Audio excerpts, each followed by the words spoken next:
I've been singing this song for a long time now, you know.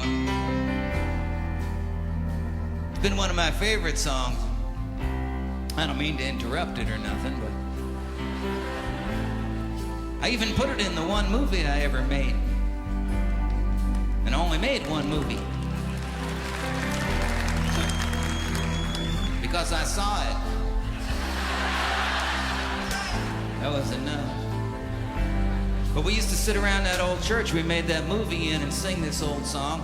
And I wanted to put something real in the movie because I had to make an hour and a half worth of movie out of a 20-minute song. So they had to make some stuff up. And I wanted to put something real in there, and we used to really sit around and sing this old song. Lots of other songs, too.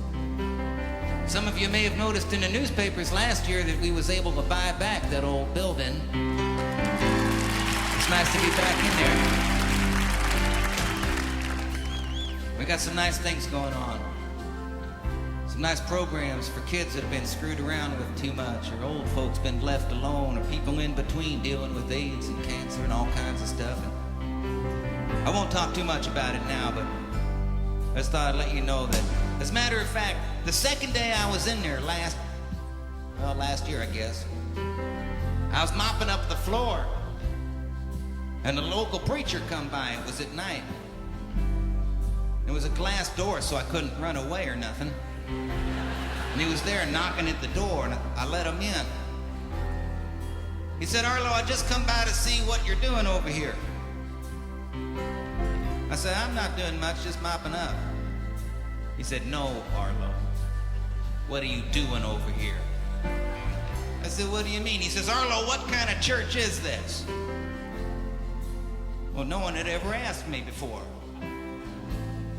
So I said, "Well, it's a bring your own God church." And he was looking at me.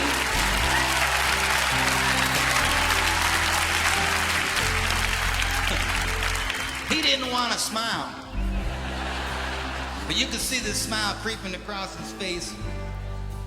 I said, "Well, you asked." And I didn't have time to think about it, but I said, "You know, every church, every synagogue, every temple, every mosque, every standing out looking at the stars is the bring your own God thing.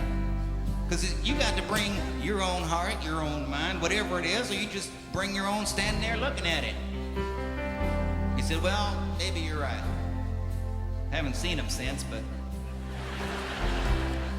I just wanted a moment to tell you that.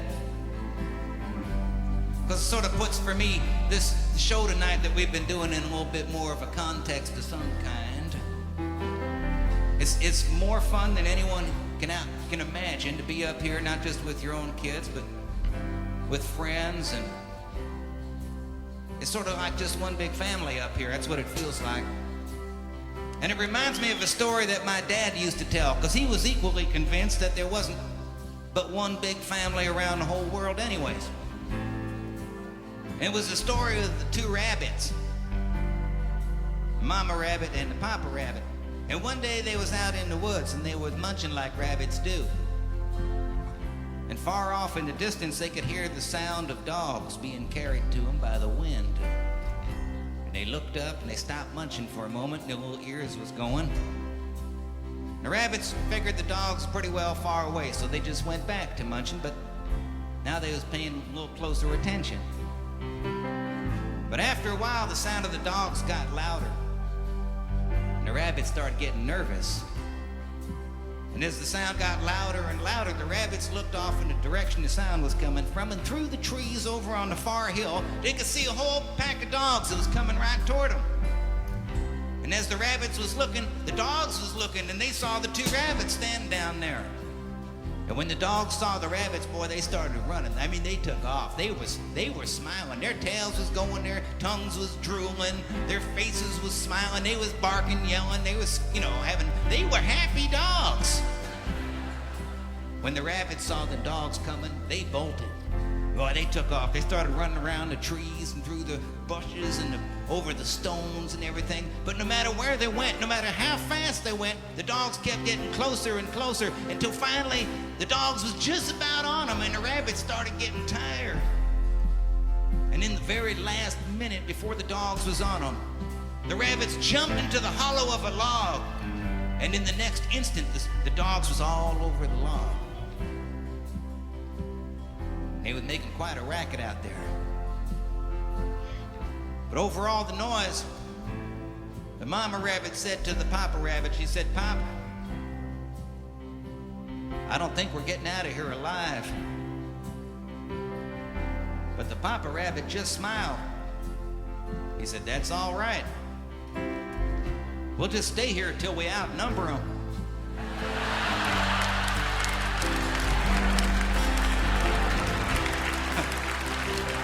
I love that story.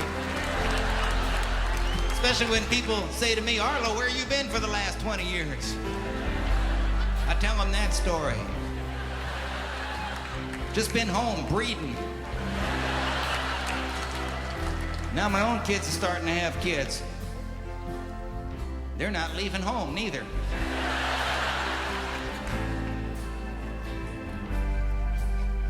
Keep saying, don't you want to go have your own place somewhere? You can come and go when you want, eat what you want. You can watch what you want. I could watch Star Trek or something. And they just look at me with a "Dad, get real" look. And I know I'm not alone.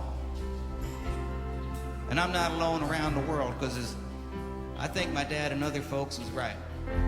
It's just sort of one big family. And ours is turning out to be more like the Waltons than I thought it was gonna. So I just wanted to say thanks for everybody here showing up in this one big family and singing these old songs and some of these new ones and remembering who we are. Because if you look at the TV, listen, to the radio or read the newspapers, you could get awful depressed about the state this family's in right now around the world. But if you were here tonight, you could sort of feel the heart of what it means to be just hanging out together. And sometimes we got to remember who we are, We live in a country where people speak thousands and thousands of languages and come from all kinds of places all around the globe. And for the most part, not all of the time, but for the most part, we figured out how to do that pretty well. But around the world tonight, in all kinds of places like Bosnia or something, people speaking 2 or 3 languages can't find a way to get along together.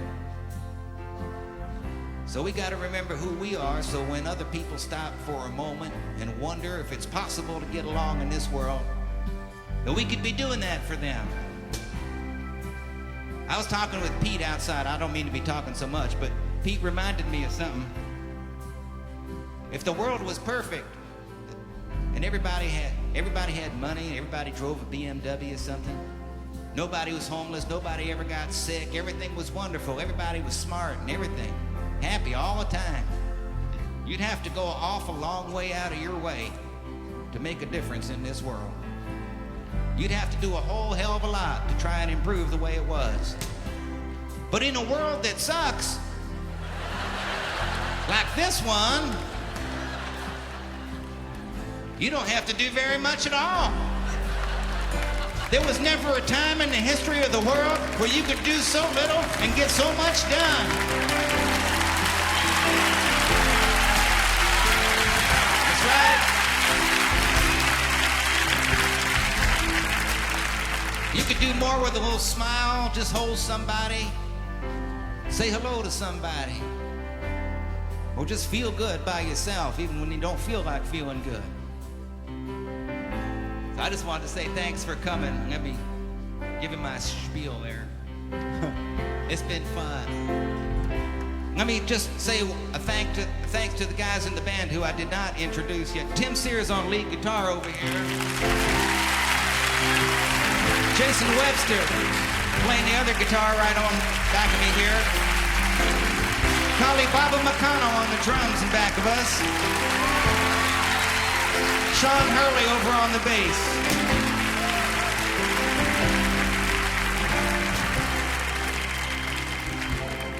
Well, so I guess we gotta sing this old song here together. You don't have to know the words. Just mumble. Trust me, I make a living doing it.